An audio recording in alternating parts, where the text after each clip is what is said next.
Today's episode is sponsored by the Christian Standard Bible. The goal of the CSB is to be faithful to the original languages without sacrificing clarity, all the while maintaining both accuracy and readability.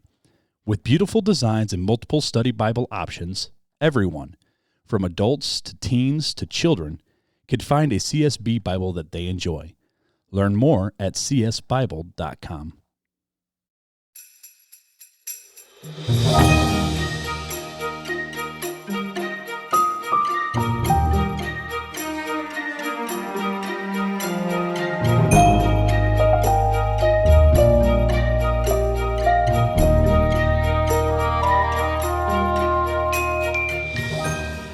Welcome to Real Talk Christian Podcast, where we drink coffee and have real conversations on faith, culture, and society. This is Mark Hyde. And Chris Fuller. And today we want to wish you guys a Merry Christmas. And today we're going to be talking about the Christmas story. We are. But not the way it's normally told.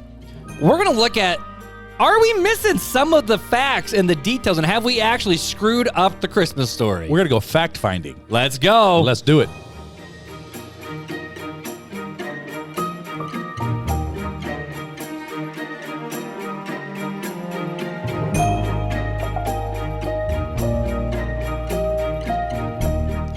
What do you think of our Christmas music, Fuller? It's got a vibe to it. I like it. Janelle, does it pass? Does it pass the Christmas standard? You know, we would have forgotten Halloween music and Christmas music this year if it Janelle wasn't for Janelle. She's like, hey, I need some good Christmas music. And I'm like, oh, yeah. Well, the Halloween one, she said last year, was it too Halloween-y? Is that what she said, or just... You said Halloween-y. End of the show. Merry Christmas. But I like the Christmas music this year. It's got a vibe. It's different, but it's good. Ooh, it's kind of like abruptly ends. It's just like, abruptly ended. All right. All right. So people don't realize how hard it is to find good music for a podcast. We've tried slow jazz. We were listening to all sorts of stuff, trying to figure it out. And we finally settled on that. And it was really, really That was a nice little vibe. Well, Merry Christmas, my friend. Merry Christmas. Actually, it hasn't really been Christmas yet because we still have 2 days till Christmas. On the second day of Christmas. Oh, sorry. Anyways, yeah. Two turtle doves. I had a thing like, what's the second day of Christmas? And a partridge. So we do have to say this, though. I feel like today is such a good day for us to record the Christmas episode. The Christmas episode, why? Because it's only middle of November. And it snowed today. It did snow today. And it's stuck. And the Christmas coffee mugs came in. Hey, look at these. Our YouTube video is like, wow. These are hot, dude. Dude, I got to say, you crushed it. I mean, I don't like to brag, but brag a little bit on yourself. It was a good coffee mug. And I think, you still got a chance to win it. Really? Well, we have not done a great job actually pushing people to sign up for this mug. No, but people probably should. People probably should, because you have... Let's cap it. And if you're a rewinder, go to YouTube right now and look at the mug. And if you want one, reach out and we may be able to... Just hook you up with one, right? If you pay for it, may be able to just, slide one your way. But here's the deal. So, last episode, we talked with Jess. Jess, right? Yeah, I think so. I think that was last episode. Jess Ronnie. That episode's phenomenal. In fact, she only lives a couple hours away from us. I know. So Beth and I are trying to work on y'all did what we're trying to do. Can we come learn from you? Right. That'd be really cool. So we're trying. So Jess, if you're listening, and I'm lazy and have not gotten to you in general. Right. This is the shout out. Have us over, please, or just dinner or something. And thanks again for being on with us last week. But, with that episode and the episode before, we have not really pushed our Christmas giveaway super hard. We haven't, but we really social media need to. We have. Social media, we pushed it pretty good. Yeah, we always do. We always do good on the social. But we kind of need to push it, all right? So, Mark, when's the drawing? When are we gonna finally solidify a winner of the free Christmas coffee mug? Well, I feel like we're just shooting stuff out our butt right now because we don't actually know. Because here's the deal. Christmas this year, I'm going to my calendar right now. Christmas is on a Saturday. And obviously, I don't want to do anything on then. And then, there's like the 26th. So how about we get people till the 26th, the day after Christmas? So Sunday, the 26th. That's Sunday. We'll close the drawing on the 26th. When are we going to announce it? Well, it's already been announced. because people are listening on the 23rd right now. It's already been announced. So we can say... I thought we were closed on the... No, when we closed in the drawing. You said it was closed on the 26th. That's after the 25th. Oh, when are we going to announce the winner? Yeah. Oh, well, we should announce the winner pretty soon after. I would say probably the 26th. Do it on the 26th. Sure, why Figure not? out how to record. Well, if we close on the 26th, we have to do it on the 27th. Okay, we're going to do it on the 27th. 27th, we're doing the drawing. We're not planning on doing it live. No, it'll be... We'll post it. It'll be pre-recorded and posted. So we'll post it. What time you want to post it at? 6 p.m. at night? Well, we got to record it, and then we got to post it. So it'll be up sometime on the 27th. 26th or 27th. Wake up on the 28th, and you'll know. We are a crisp, fully functioning podcast over here, man. No, how about we just say the 31st? It'll drop on the 31st. No, we're gonna try to get on the 27th. But here's the deal. I mean, obviously this isn't our full-time jobs. We have lives, we have family, we have kids. We both have been dealing with sickness, and we've both been dealing with personal issues. You've been dealing with trying to even just dealing with your new house, and I'm trying to just deal with a new house and a new family and all these different things. And dude, a lot of stuff has slipped away from us this year. But we've been doing really good on certain things. We were doing really good until like the summer. And then like summer came and hit, and then like I would say school year. The school year was kind of when I think it all went. Yeah. Well, for you, the summer. For you, summer it started, and then by the time school. But either way, so we have these super awesome, and we call them the Christmas mugs. But these are just winter mugs, bro. You designed these really well. Yeah, they turned out real nice. I'm happy with them. Like when you showed up with it, I'm like, this is hot. I don't do much for this podcast, this is hot. But every once in a while I throw a little goodie in there. All right, so today's the 23rd, so that means you have till the 26th to enter. But we have not told. I guess on social media we've told people how to enter. But here's how you enter. Normally what we've done is, you comment, you like, and you share the post. You can, please still do that. Please do that. But that's not how you enter this one. No. All right. Here's what you have to do. DM us or message us. I just came up with a good thing that they have to say in it to enter. Okay. He's like looking at me all scared. I'm scared. So you have to email us or DM us or with your email address. With your email address, and give us your favorite Christmas memory. Yeah. I like that one.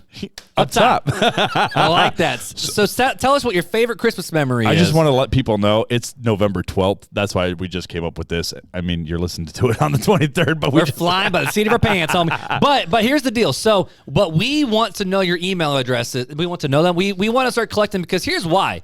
Facebook went down recently. Social media completely shut down. If anything happens, we want to be able to connect with you guys and not be 100% tied to social media. And as the podcast grows, we're hoping to still do more content farther down the road, and actually being able to reach out and say, hey, we have these new different things that we're trying to work on besides just the normal podcast. The plan is to start doing some stuff via email. Mm-hmm. This next year. That's what we're trying to do. That's the plan. But the only way you can participate, we're not doing a Patreon. Nope. So the only way you can participate in this is for us to be able to send it out in email. We're gonna create an email mailing list, and you'll get special emails of just different content, different blogs, things that are going on, and special events, and maybe even some special videos. Maybe that could be fun. So special little. Maybe snidbits here and we're not trying to hype up something big. It's more the fact of we just want to be able to reach you guys and not be tied completely to social media.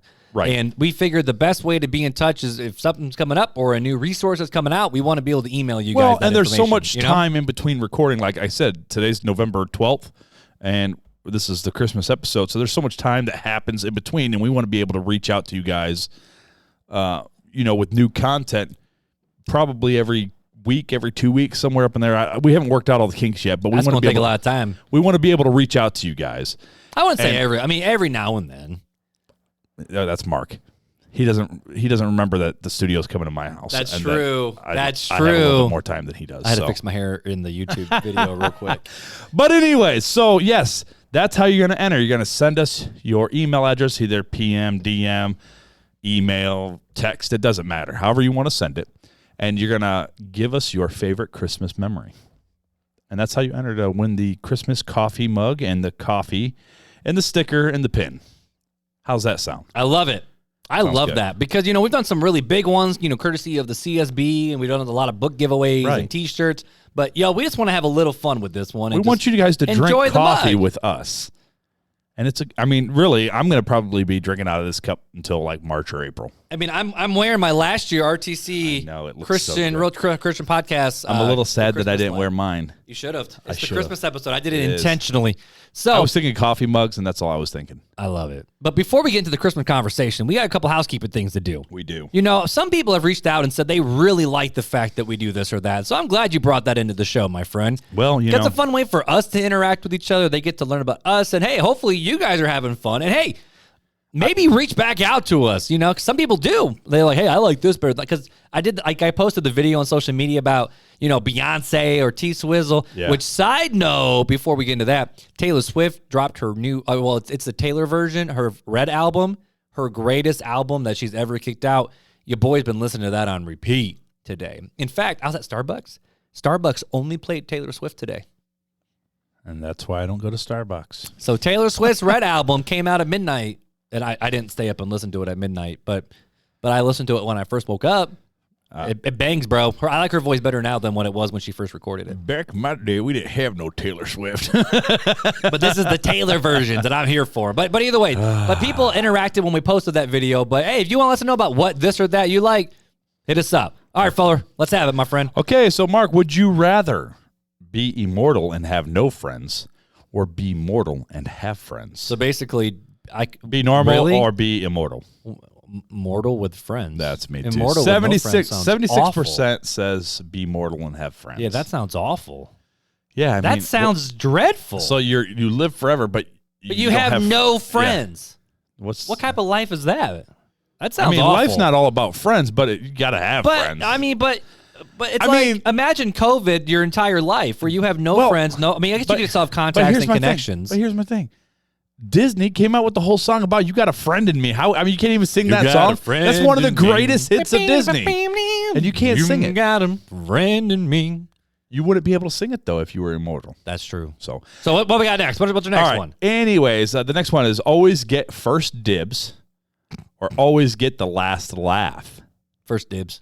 Last laugh. First dibs. I want the last laugh. I can't beat Beth. Beth always gets the last laugh. So I might as well lean into, I want first dibs. But see, you could lean in and be like, ha, I get the last laugh now. That's true. I'd rather take first dibs. So 59% says first dibs. 41% says the last laugh. There you go. First shall be last and last shall be first. So if I'm really first, am I actually getting the last laugh? Ha, ha, ha. Bringing the scripture. Let's go. All right. Would you rather, last one, lose a limb or lose access to the internet forever? Lose a limb. Oh my god! Bye, internet. Sorry, podcast world. I'm going with no I'd internet. rather lose a limb. What's so funny? Wow! I think somebody's an addict. Anyways, what does the world say? You know, for Lent we should probably do 40 days and no internet. That's my job. You can only do it for your job, and that's it. Nothing else. That'd actually probably be very beneficial in my life. Probably to everybody's life. Anyways, 57% said they would lose a limb. I would rather lose a limb. See, I grew up, and I remember growing up and how much fun I had without internet, and so it's not really a big deal to me. How old are you? Only 32. Dude. By the time this episode drops, I'll be 30 in 4 days. Holy 30 years old and 4 days. December 19th was my birthday. Boomer. None of y'all got me a Christmas present, listeners. Well, okay, maybe a couple. But most of y'all didn't get me a Christmas present. Bro. There you go. Christmas, thank Christmas you. and birthday. Currently, I am coming back from a Brett Eldredge concert that is actually for my wife, but she's calling it my birthday present because it's on my birthday. Well, there you go. And I don't really like Brett Eldredge that much. Well, sometimes he's got a great voice. Listen, it's called sacrificing for your marriage. No, this is called Brett Eldredge in town, and Beth was like, I'm going, so you coming with me? I go, all right, let's go, babe. No, really what happened was she said, you either get to watch all 7 kids or you can go with me. He goes, I'm Sign going. Me up. No, it's going to be a great weekend, man. We're going to Millennial Park. We got a hotel the concert is not in it, but it's like in some concert old school venue right there by it. It's actually got a really good rate on it, but we're going to be right in Millennium Park for overnight. No kids with the concert. And all I know is Giordano's is right down the road. That's all I know. Giordano's Chicago deep dish. Do you not know what I'm talking about? No, I know what you're you were quiet. Oh, you were salivating. No, I'm over here looking at you Generation Z millennialist, and like in Chicago, and I'm just not for it. Chicago. Well, dude, I even say I drink coffee. I don't drink coffee. I drink coffee. He drinks coffee like he's from Boston. Dude, I'm from the region. Hey, I grew up in the region. I'm from the region, but nobody else talks like me. I'm just from the coffee. Whatever, bro. Whatever. Well, hey, before we get into the Christmas conversation, anyways, we got a quick review to read from Beepster, not Beebster. Beep. I wish it was the Beeps. Like beep, beep. Beep, beep. Beepster. 1, 2, 3, 4, 5, 6, 7, 8, 9, 10. That's the greatest handle ever. Nice. Hello, RTC. I just wanted to say that I love the podcast and everything you guys do. It is helping me, and I'm sure many others, to become better Christians. Well, Beachster 1, 2, 3, 4, 5, 6, 7, 8, 9, 10. We appreciate you. We appreciate you too, homie.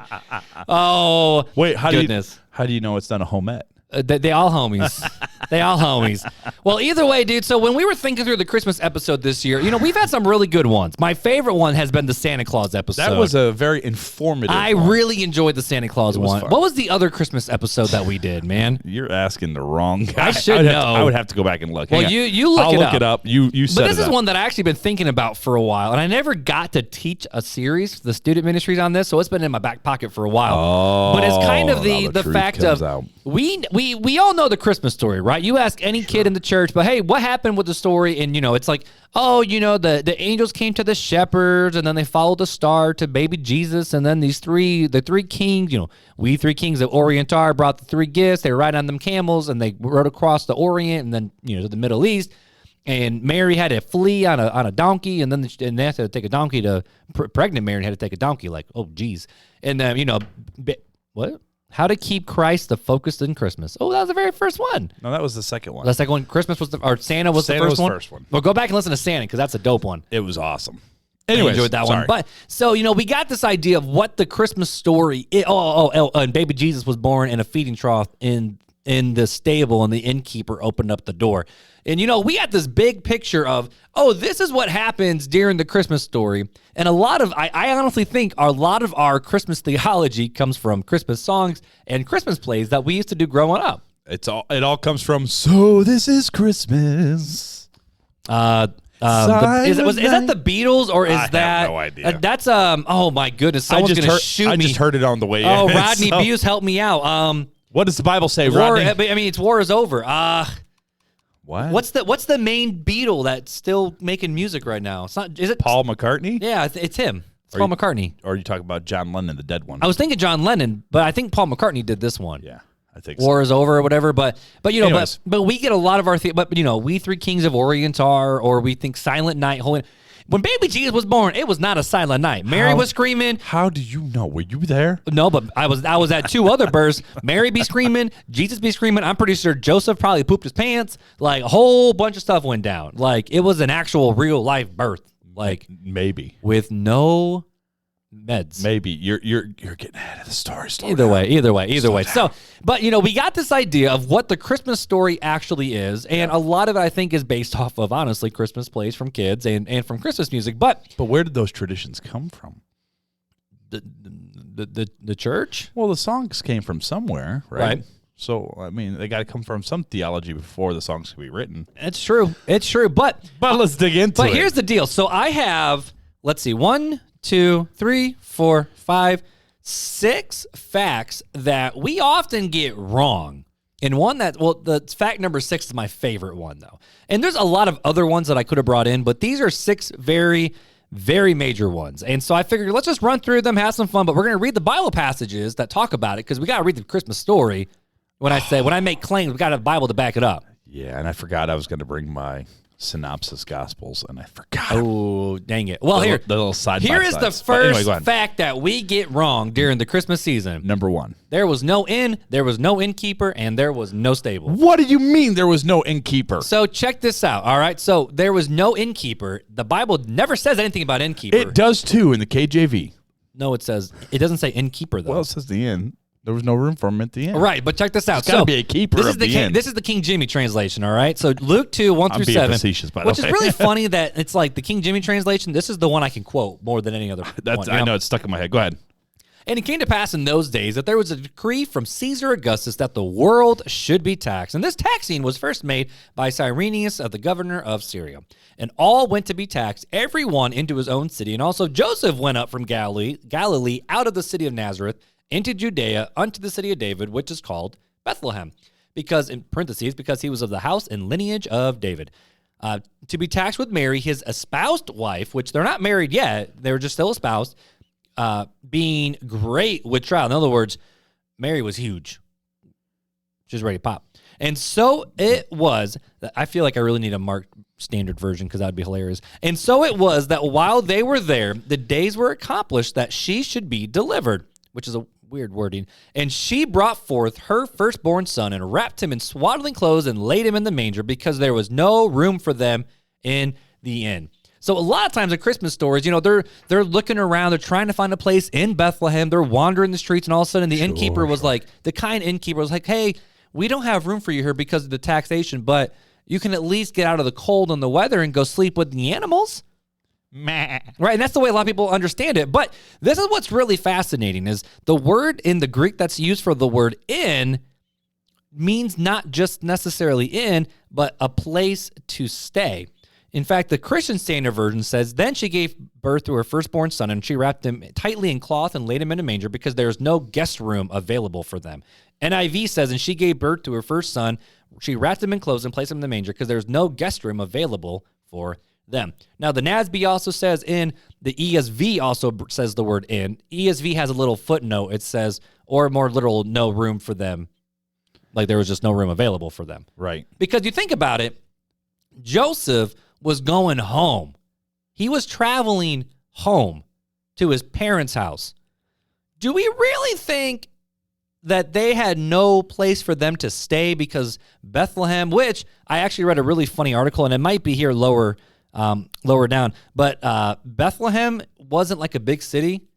One article joked that it's basically like a truck stop in the middle of Wyoming. Yeah, it wasn't even very far from Jerusalem, about, 30 miles or something? Which was a butt-long walk. I think it was. But they had to go all the way from the north in Galilee all the way down to Bethlehem, which is a super far journey. But he was going home to be taxed as his own personal city. So that's like you and me going to my mom's, or not my mom's, but going to your parents' house to come for Christmas, and your mom being like, yo, we got no room for you, so good luck finding a place. Like, really? It's kind of ludicrous. So I brought in an article that talks more about the Greek word. This is from the Gospel Coalition, 5 popular misconceptions of the Christmas story. And this is the quote. Another staple of modern nativity plays is the scene at the end. Joseph and his wife Mary, who is on the verge of giving birth, are cruelly turned away by the innkeeper who shows them no compassion. That's, I guess, another way. I always thought the innkeeper was nice.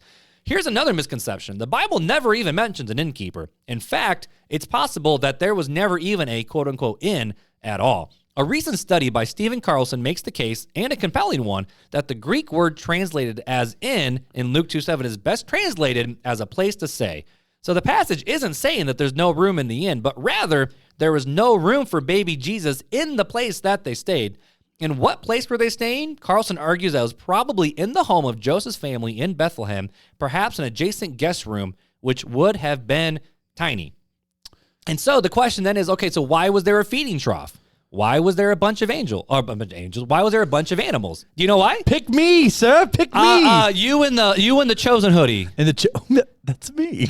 And the chosen hat. So there were some archaeological digs that happened years and years ago. And these were so cool. That's why I got excited. I'm excited because these are cool. Too. Yep. So the digs showed that typically the regular guest rooms, right? Because like you said, they would have probably stayed with his family. Mm-hmm. No, probably distant family. But you got to imagine. But he's from Bethlehem. Imagine back then. Okay, they had a lot of children, so you probably had a lot of family coming because they had to go back to the place of origin, right, for the census. Mm-hmm. So the inn, it was probably crowded. The funny thing is that same Greek word katalamati, I believe is our. I wasn't even going to try it. Some weird. It's like katalamati. I'm probably butchering that Greek, but it is actually the same word used for preparing the upper room.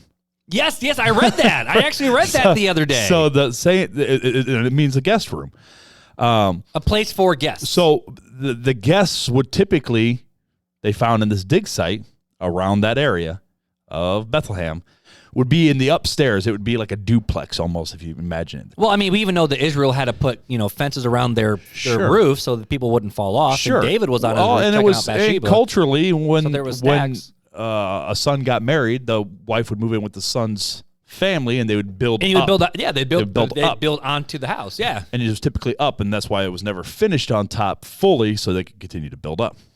Beside the point. I actually didn't know that part. So the guest rooms would have been upstairs, or they were upstairs in these archaeological digs, and downstairs were more like the servants' quarters.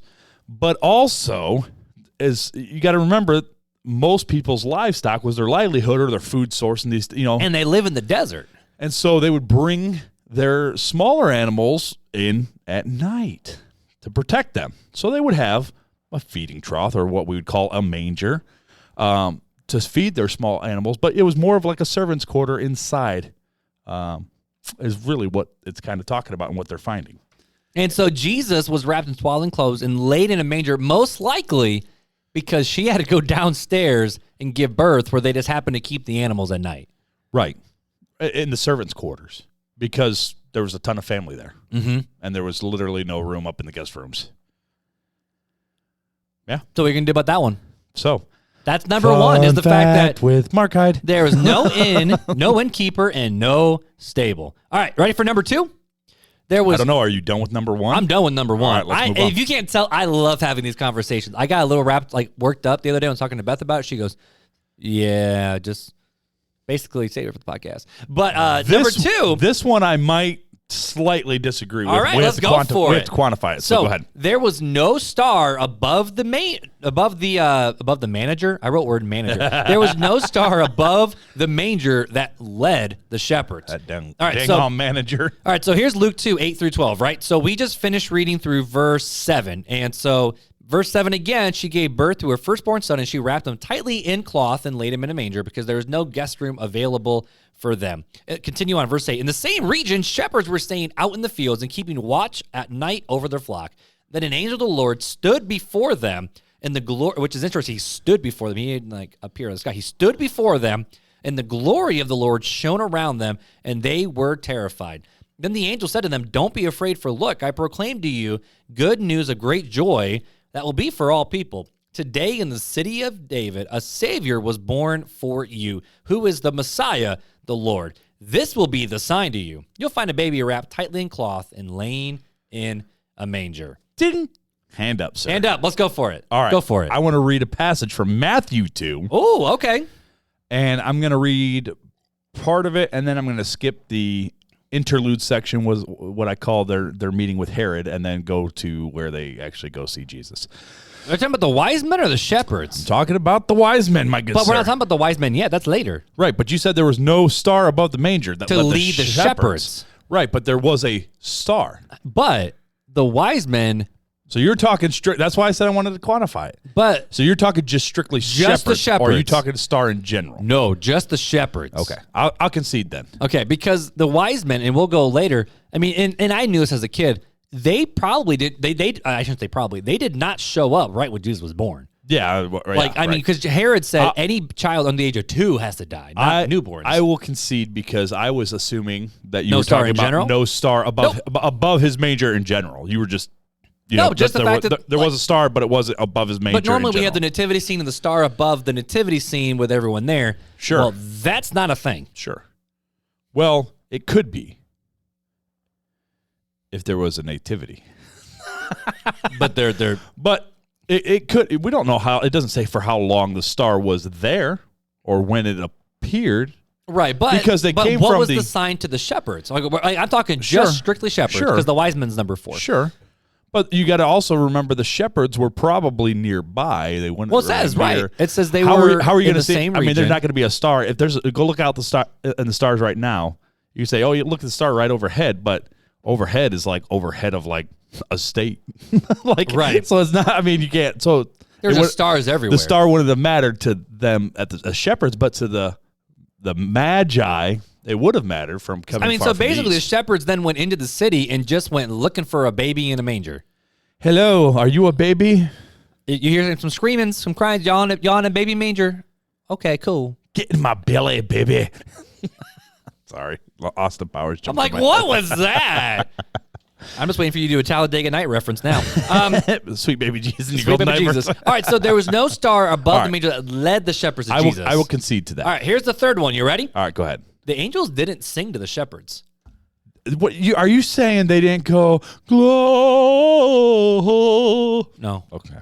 No, I mean, your boy's down for that song. Angels we no, the Lincoln Brewster version is what. Angels we have heard on high. That's Hawk Nelson. Hawk Nelson has a version like that. It is fire. Actually, who was it? Twisted Sister has? I think they have a version of it. I think it's. Did we talk about this last year? I don't remember. Twisted Sister's Christmas album is awesome. We talked about this last year. We 100% talked about it. But so the angels did not sing to the shepherds. We're going to keep reading in Luke 2, all right? Suddenly, there was a multitude of heavenly... okay, I do want to say this, too. The angel stood before them. He wasn't, like, up there floating. Well, suddenly there was a multitude, right? Right, and then all of a sudden there was a multitude of heavenly hosts with the angel, praising God and saying, "Glory to God in the highest, and peace on earth to people he favors." Which, that's a... Glory to God in the highest, and on earth, peace, goodwill towards men. But this is peace to people he favors, which is that a Calvinistic passage? Maybe. I mean, we're not here to talk about that, but it continues on. When the angels, so basically they just say that, like, glory to God, and then they poof. This isn't King Jimmy. No, this is CSB, homie. Because King Jimmy would have said, "Glory to God in the highest, and on earth, peace, goodwill towards men." That's what it says. Should have translated it better, guys. I only know that because of Adventures in Odyssey, dang it.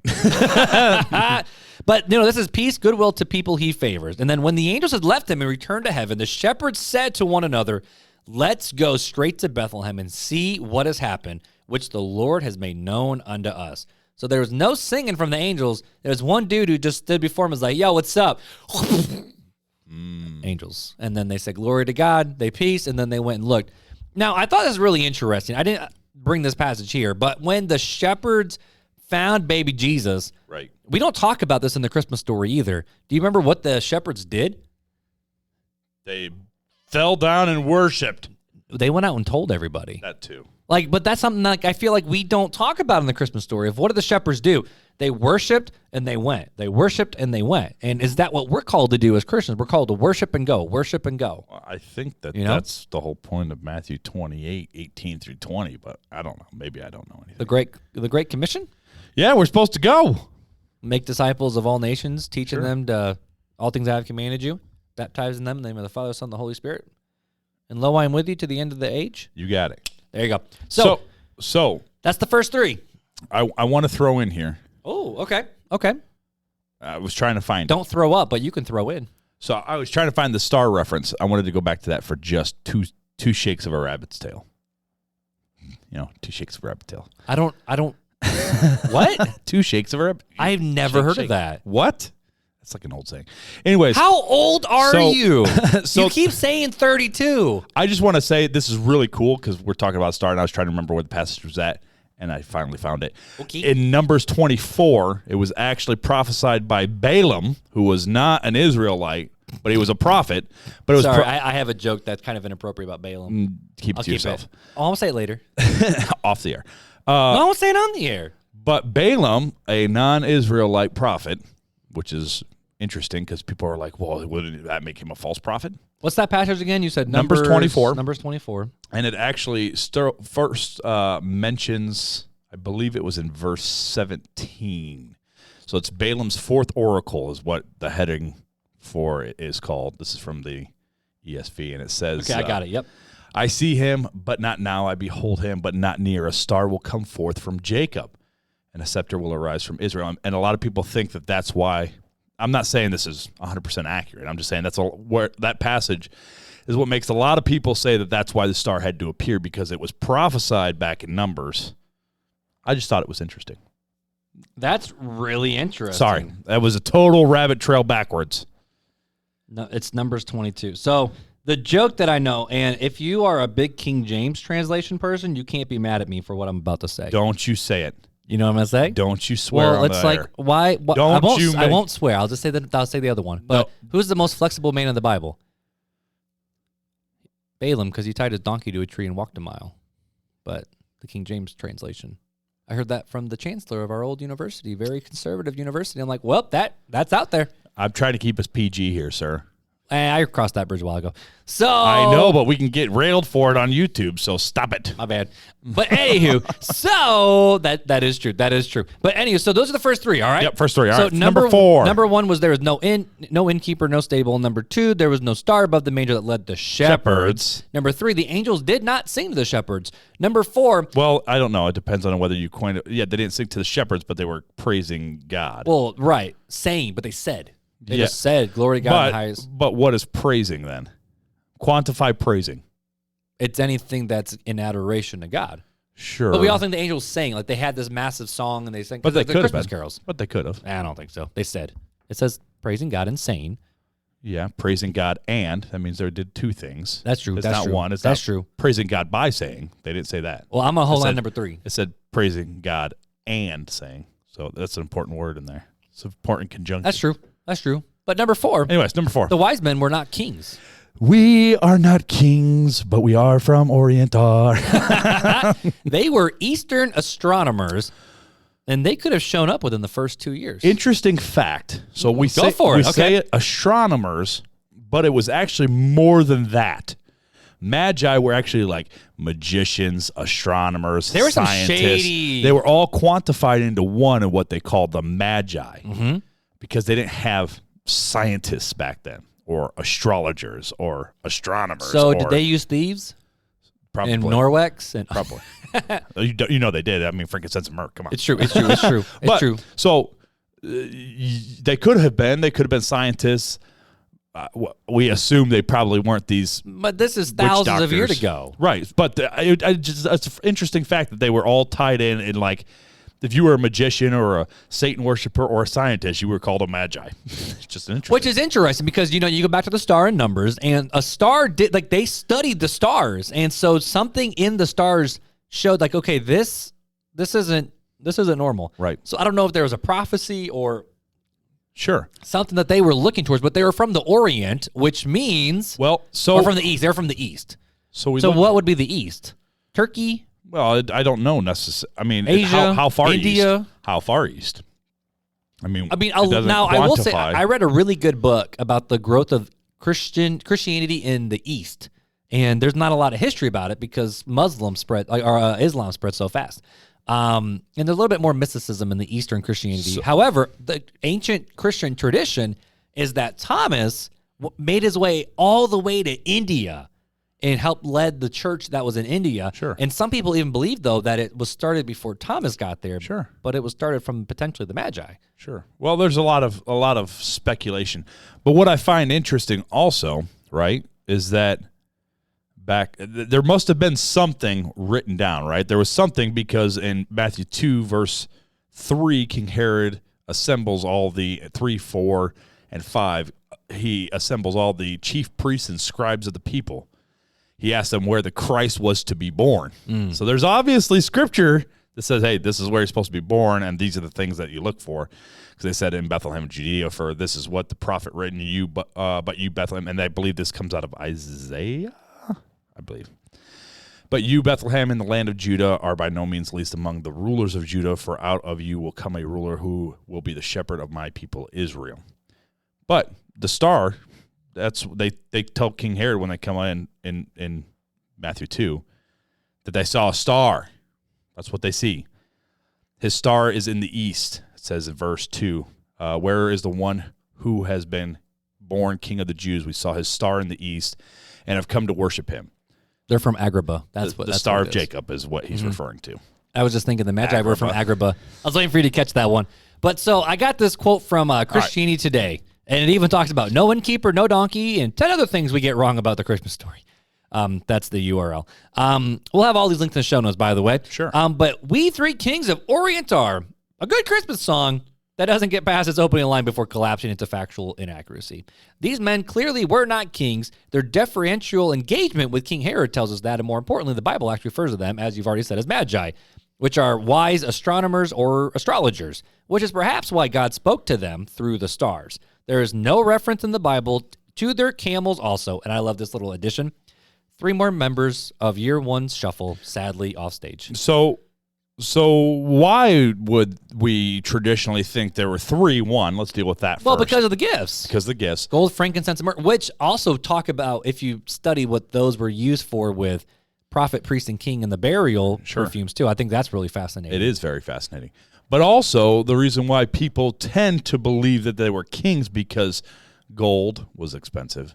Frankincense was super expensive, and myrrh was those were spices that were typically reserved for the rich or kings, and so that's, I believe, where the tradition came from. Well, they must have been kings because look at the costly. And gifts. I wonder if there's some. I mean, and I don't know. Maybe some of our listeners who, and maybe church history. I don't know. I don't know if some church father wrote down that they were kings or something. Yeah, I'd have to dig more into it. Maybe, I don't know. I couldn't find any reason of where that tradition came from. But there's the song. I'm sure there is something out there that tells us where. Or kings just fit the bill for the song. Because you know how songwriters are. I mean, to me, I've always learned, and everything I've researched has always said that it's assumed that they were king or rich men because of the gifts that they brought. I will say, I grew up knowing that they were not kings. I grew up knowing that they were. But at the same time, what does every single kid in a Christmas program who dress up as the three wise men, what are they wearing? They're wearing the purple garments, and they're wearing the orange and the blue, which are the bright, rich people colors from the Orient, and crowns. Right. Which they could have been looking like a bunch of fools. We don't know. We have. They could have been a bunch of hobos for all we know. But it's funny where it's like, there's no three camels and no three people, so there's 6 more things that are off the stage. But if you take it from a purely symbolic form in these songs and stories, all right, I can give it, because there's 3 gifts, there's 3 kings. I mean, there's 3 people, rich, you had to be rich to, I mean, I can see where this tradition came from, but it is still inaccurate. There's another song. It's not Here We Go, A Wassailing. That's a fun one too. Do you know that one? Here we go, a wassailing. Oh yeah. I typically turn the song off when I hear that. Hawk Nelson's got a dope version. The Wassail song. I saw 3 ships. I saw 3 ships come sailing in on Christmas Day. On Christmas Day, I saw 3 ships come sailing in on Christmas Day in the morning. What was in the ships? 3. I think that was an old Scottish song. It has that vibe. Anyways, I won't play it on air because I wouldn't get pinged by YouTube. But that's another one. So the 3 ships or the 3 things or whatever. But either way, so number 4 is the wise men were not king; they were Eastern astronomers. Well, and we didn't hit the they could have shown up within the first 2 years. Yeah, within the first 2 years. So not necessarily at his birth. Why? But why? What's the scripture say? Because Herod said everyone under the age of 2. Well, that's our first clue. And they went to Herod saying there's a baby that was born. Right. Where's this baby?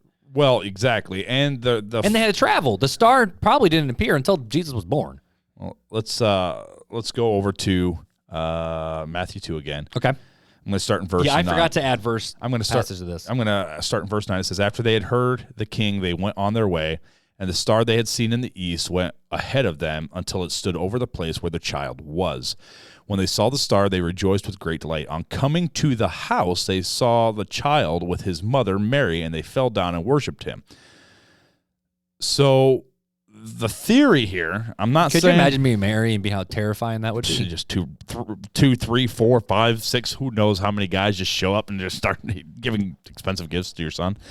But they go to the house. We're not referring to it as that guest room place anymore. And did it say that they were in Bethlehem or if they were already back in Galilee? I'd assume they'd be in Bethlehem for still. It says that because they had to flee Bethlehem. So they were still in Bethlehem. Right. So, once we get into later, which actually refers back, the flight to Egypt, you can go back to Hosea 11, 1 through 7. It's really cool how the Old Testament plays a lot into this story. So he took the child, he got up, took the child and his mother by night, withdrew to Egypt. It doesn't say there, but I'm assuming, I'm pretty sure it says somewhere there. Yeah. Up in verse 8, and sending them to Bethlehem, he said, go and search carefully for the child, and then when you find him, report to me so that I too may go and worship him. That's what Herod said. So, it's probably Bethlehem still. So, anyways. Number 5 is Mary did not ride a donkey to Bethlehem. She didn't ride an eong to Bethlehem. Now, I mean, we don't. The flight to Egypt also portrays Mary, on the donkey as well. But that was the most modern mean of transportation. But if she was super pregnant, or not super, but if she was even 6 months pregnant. Well, so I don't know. I also grew up being told that she was probably rode in a cart, being pulled by a donkey. So. And this is not really that big of a fact. I think that I tend to believe that she wasn't like right there at the 9 months in labor. Oh, no. And actually, because the passage talks about that. Right. Why would they travel at a point where she's like in labor? It's dangerous on the roads. Yeah. Like we talk about like the Good Samaritan, where the man was traveling and there was robbers and thieves. Right. So Luke 2:4-6, going back a little bit, it says Joseph also went up from the town of Nazareth in Galilee to Judea, the city of David, so from the northern part to the southern part, which is called Bethlehem, because he was of the house and family line of David, to be registered along with Mary, who was engaged to him and was pregnant. Then here you go. While they were there, the time came for her to give birth. So potentially, I almost wonder if Joseph and Mary, I almost wonder if they didn't even want Jesus to be born in Bethlehem. Like, the goal may not have been for Jesus. Maybe it was like, all right, we're going to go. All right, honey, we're going to go. We're going to do our thing. I know it's going to suck. I know you're super prego, but we're going to bounce back home. Really, we don't know how long. I mean, look at how long they were there, right? I mean, Mary was with Elizabeth for a long time. So within 2 years they were there, right? Because everybody, and I tend to think it was right around the 2 year mark because of Herod killing everybody 2 and under. Because he didn't really know. He just knew the baby's got to be at least less than 2. Right, and so. Yeah. So who knows how long they were actually there to begin with before Mary, Christ. when she first found out, went and lived with Elizabeth. Right. Because, I mean, the census was put out, and then so you got a timeline of the census and when they went to Egypt, kind of like that 2 year mark. So who knows? But, I think about all the movies and the stuff where it's like, Joseph going, looking for a place to stay with his poor, super prego wife, Mary, riding on a donkey. And as soon as they get to Bethlehem, it's like, I'm in labor. I got it. Yeah. Shoot out the baby. Where? Oh, look, precious. Hallelujah. And that's not that big of a detail. I thought that was kind of fun. No, yeah. So here's one that this is the last one, number 6. This isn't so much about the Bible as it is actually a rebuttal against people who come at Christians for this. But this is wrong. Christianity was stolen from a pagan holiday. This is why my dad stopped having us celebrate Christmas for years. This is why so many people don't celebrate Christmas, because it's the winter solstice. Yeah. But check this out. And actually, they've been doing this since I read an article that says that they've been doing a Christmas type celebration since as early as 2000 BC. Before Christ, 2,000 years. They've had celebrations of this type. Isn't that interesting? Right. And so there's actually a specific reason why, though, because it's not just some random pull out of a hat date. There's a specific reason. It's a church history reason. Yes. And it wasn't taken from it wasn't like, Easter, it wasn't like the classic, let's redeem the pagan holidays type situation where a lot of people, again, they don't celebrate Christmas because the tree's supposed to represent this. I mean, we brought a lot of traditions and things into our celebrations. Let's just be honest. But also, fun fact, you were the first person and the only person to ever actually make me have a real Christmas tree in my house. Because you and Janelle showed up with a real Christmas tree and dropped it on my doorstep. Said, here you go. I've never had a real Christmas tree. But it was awesome, wasn't it? It smelled so good. But I'm not doing it again. So they're expensive. So this, I'm just going to read 3 paragraphs straight from a website. Now, this is interesting. This is not from a Christian website. I beeped out one curse word. There's other ones that are throughout the article, but this is from cracked.com. And I didn't want to bring this from a Christian article. This is actually a pagan. This is a atheist type person pagans? who wrote it. But basically, this was someone who doesn't follow God, who doesn't follow Jesus, all these different things. And he just wrote about the things that we get wrong. Now, there's a lot of other things that he writes about, but this one was fascinating. Okay. He said that the centerpiece of this argument that Christianity stole a pagan holiday, the centerpiece of this argument is the fact that Christmas is celebrated on December 25th, once observed as the winter solstice, and that there was also a major pagan holiday celebrated around the winter solstice called Saturnalia? I'm not sure how to say it. But Saturnalia wasn't on the 25th. In fact, it ran from the 17th to the 23rd. And it's unlikely that there would have been much celebrated on the 25th since everyone was still hungover from Saturnalia and trying to build a foundation for the New Year's festival drunk, which started all the way back in 153 BC, began on January 1st. Christ's unfortunate one gift counts for both birthday of December 25th started with AD 204 writing of I always say it wrong. Hippolytus of Rome. He figured it by starting at March 25th, the accepted date of Jesus' death since at least AD 200. And the fact that according to the Jewish Talmud tradition, all righteous men died on the same day that they were conceived. And Jesus' conception must have also taken place on the 25th. Then, basic biology tells us that 9 months after conception comes to birth, which is December 25th. There was a smaller pagan festival called Sol Invictus, which is, called Unconquered Sun, which, besides sounding like a Vin Diesel movie, did celebrate the winter solstice on the 25th. However, Sol Invictus wasn't created until 274, well after Hippolytus did his math, by the Roman Emperor Aurelian. In fact, there's even a good possibility that Sol Invictus was created to provide a pagan alternative to the Christmas celebration rather than the other way around. So, hey, there you go, Christians. Go find that hippie neighbor, give him a nice long lecture about stealing your dang holiday. That is our Christmas gift to you this season. That last sentence was great. So, Christmas wasn't stolen from a pagan holiday. It was just the way church history and math worked out. And then someone tried to make a pagan holiday to get rid of Christmas. Right, but there has been a celebration of a winter solstice for but it a long stops time. on December 23rd. That's what this just said. Yeah. That's what he said. Mm-hmm. I'm pretty sure I read an But article. Saturnilla wasn't on the 25th. It ran from the 17th to the 23rd. Sure. Yeah, I understand what he's saying. But December 25th wasn't some try to be replacement holiday. It was church tradition math. Right. But even most people nowadays are like, was Jesus really born really? Some people have said, September 14th, September 12th. I've heard June. I've heard August. I've heard. Nobody knows. All I know is me and Jesus, our birthday is pretty close, so we pretty tight. Mine's on the 19th. It's on the 25th. I got double the gifts. It was awesome.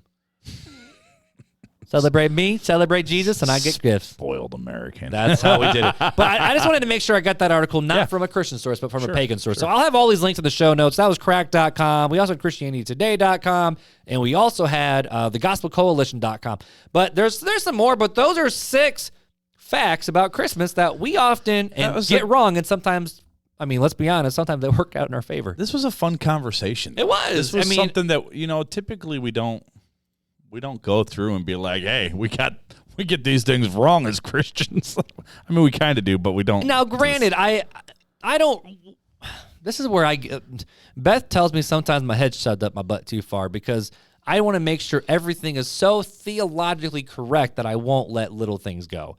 And so it's like for this, and she doesn't actually say it that way. That's just how I interpret it. But when we have these kids' Christmas programs, should we be, after listening to this episode, I don't know about some of this. I'm going to do some research. But you and me, if we believe these certain things, should we stop and be like, Miss Karen, there's not a star, and get rid of the wise men, and get rid of the camels, and get rid of the cave, get rid of the innkeeper, get rid of all this crap, because that's not the Christmas story. Should we do that, or should we just let it be what it be, joke with our kids and say, well, why do we put the wise men? Well, because we have 20 minutes to do this entire thing. I think it depends on if you're teaching it as tradition or teaching it as scripture. Okay, because tradition. If you're teaching it as theology, I think you need to teach it right. But what about like nativity? Because I put up nativities. If you're teaching as tradition, hey, this is a tradition. This is why we do it. We do it because the wise men are part of the Christmas story, but Christmas isn't just the one day. The Christmas story is so much bigger. Sure, but on Easter Sunday, do you let your kids go out and do Easter eggs? Yeah. Because it's tradition, right? Yeah. It has nothing to do with the theology of anything, right? Nope. Jesus wasn't going around, hopping around, popping out eggs full of candy, was he? I sure hope not. So, that's Can we talk about Easter eggs and Easter bunnies? Because bunnies don't lay eggs. Well, that's a topic for Easter time. Anyways, but I think it follows the same train of thought in my mind of, hey, it's a tradition. We're doing this as a tradition. And I think as parents, I think it's very important that we teach our children that, hey, we're doing this because it's tradition, not because it's true. Here's the truth, and teach them the difference. I don't teach my kids that Santa Claus is real. I teach them that it's tradition. This is what Santa Claus represents. He represents the spirit of Christmas, but he's not real. Jesus being born in a stable that's perfectly, symmetrical, and all these animals just came out. I've heard of a cave too. Yeah, so I mean, to me, it's a nice tradition. It represents the story, but it's not the story. Mm-hmm. You know what I mean? I don't know. Am I making sense? What it I'm does. saying? It's. I look at it and it's like This is where I struggle because I'm not a confronter, so I would never confront someone over this. But it's more of how do we make sure our kids I guess this is more so with how we were taught the Christmas story. Sure. I don't want to say how we were taught, but how books tell us and other things like that. Normally, when I read the books, I'll be like, hey, the Magi, they didn't show up right when Jesus was born. He may have been the same age as Lucy when he was born. Right. And so I mention that sometimes, but it's more of, does that take away from the story? I don't think it does. We're not adding anything to the story. I think we add when we say there was no room for, because that's basically if we say there was no room for Joseph at his own family's house, that can change the story. Well, I don't think it changes the events of what took place. I mean, Jesus is still born. He's still born and placed in a manger, wrapped in swaddling clothes. That's it. I mean, that's the premise of the story. I think that's why I say when you're teaching theology, I think it's always a good thing to have the facts. When you're teaching tradition, let it slide. I mean, that's just the way I view it. And to me, I'm not the type of person to go to somebody that's teaching their kids some other way and be like, oh, you're teaching your kids wrong. Here's the truth. I mean, if we're going to talk about it like we are on this podcast, sure, let's talk about it. But I'm not going to go bash people over the head because they got their theology wrong. But I think it's fair to say as kids, or when we teach our kids, like, this is what the Bible says about the Christmas story. Right. And I think there's a lot of, I don't know if we try to embellish the Christmas story a little bit. Well, be part of it. I've even seen stories where Santa Claus flies in and gives Jesus a gift. I mean, have you seen stuff like that? I have not. It's interesting stuff, but that's what I mean. There's stories that can be told, and then there's the truth. So if you're going to teach truth, teach truth. If you're going to say this is what the Bible says, then say what the Bible says. And then if you're going to just tell a story, then just tell a story. Then just tell a story. So I sing the We Three Kings still. I like it. I enjoy that one. It's one of my favorite Christmas carols. Angels We Have Heard on High is one of my all-time favorite. Hark the Herald Angels Sings. Joy to the World's a good one. Silent Night, honestly, is not my favorite one. Pentatonic Sonic. Yo. Dude, their Silent Night is awesome. Like the Little Drummer Boy. Load of crap, but really fun song. I've been jamming out to Pentatonic's Christmas all day. So, seriously. Well, like, is that your stuff though? Is Pentatonic's Christmas is my jam. Christmas. And Hawk Nelson. I don't like it. Weezer. I don't like much more of what Pentatonics has to offer, but I love their Christmas. Have you listened to their Amazing Grace? I have. That's some good stuff too. Yep. But hey, before we let people go on their Merry Christmas way, we got to end the show right. You ready? Let's do it. Time for Fun Facts with Fuller. We always do our head nods every time. All right, my dude, let's send these people on their Merry Christmas way. Man, you ended that really quick. You slid down. We didn't even get to hear the good Piper laugh. Oh, we missed the Piper laugh? Yeah, what are you doing? You're not. I was trying to end it I was thinking I got to get the Christmas song pulled back up that we had. All right, dude, anyway, what so fun the fun fact do you have? Did you know that eggnog dates back to the medieval times? Eggnog. I'm like, what? Eggnog, yeah. Eggnog. Gotta drink some of that there eggnog. Eggnog is a signature beverage of the holiday season, and one that has a history dating all the way back to medieval times, and a drink called passat, made with sweetened and spiced milk curdled with ale or wine and served hot. According to Healthline, monks in the 13th century enjoyed the mixture with the addition of eggs and figs. Like, that honestly kind of just sounds gross. When it's worded that way, it legitimately sounds gross. I mean, I don't like eggnog in general. My dad liked it, but I do not like eggnog. I love eggnog, but I like people are like, oh, is it spiked or is it spiked eggnog? No, I don't drink the spiked eggnog. I don't drink any of that crap. No. But eggnog straight up with a little cinnamon dash. I drink way too much. I mean, I drink a lot of coffee, but during Christmas season, I drink way too much coffee and hot chocolate. I drink a lot of hot chocolate and a lot of eggnog. And speaking of hot chocolate, our new RTC mugs would be perfect for some hot cocoa. By the fire. You know, I just realized something. We didn't talk about our coffee sponsorship today. Brew it forward. Today we drink stuff from the Kalamazoo Coffee Company. We did. Some local stuff. Sure. But remember, brewitforwardcoffeeco.com. It's a little late to get that Christmas present for somebody, but maybe a New Year's present. Or a birthday present for Mark. Or, I already get their coffee. I'm good. or you could just buy some for yourself because you're worth it. So use the coupon code RTC today to get 10% off any bag order. That's a solo bag. But if you do the coffee subscription, it's cheaper for you, free shipping, but you can't use the coupon code for the subscription. But give it a shot. Rodney Buse over at What Does the Bible Say? What does the Bible say? He did the Ethiopian roast, and then we've done a lot of the other ones. Yeah. But there's some good coffee that is over there. But hey, just like always, we want you guys to reach out to us over at realtalkchristianpodcast.com. That's where you can find all the stuff, including links to the social channels, Facebook, Instagram. We got Twitter. We over there too. We got the email address, realtalkchristianpodcast@gmail.com. Remember, you have just a few more days to get yourself in the entry. How do people get into the entry again, Fuller? They either PM, DM, or email us, text us, whatever your preference of method is, and send us your email address and your favorite Christmas memory. I'm so excited to hear people's Christmas memories, bro. It's gonna be dope. And then we gonna ship this out to you as fast. And the nice thing is it's not like some weird drop ship. Like, we just order it and it goes. It's not. Yeah, it took you a week to get yours, week and a half. I've already got the cup. It's already boxed up, ready. We just got to have a name to send it to. That's right, because you shipped it to yourself and then we ship it out. Yeah, I love it. Well, guys, we love you guys. We hope you have a very Merry Christmas. And we're going to see them before New Year's, aren't we, buddy? We are, buddy. We sure are. So come back next week. And what are we talking about for New Year's? We are talking about 10 questions to reflect on this past year. It's going to be a good one, my friend. It is. Well, hey, Merry Christmas, Fuller. Merry Christmas, buddy. And guys, until next time. Take it easy.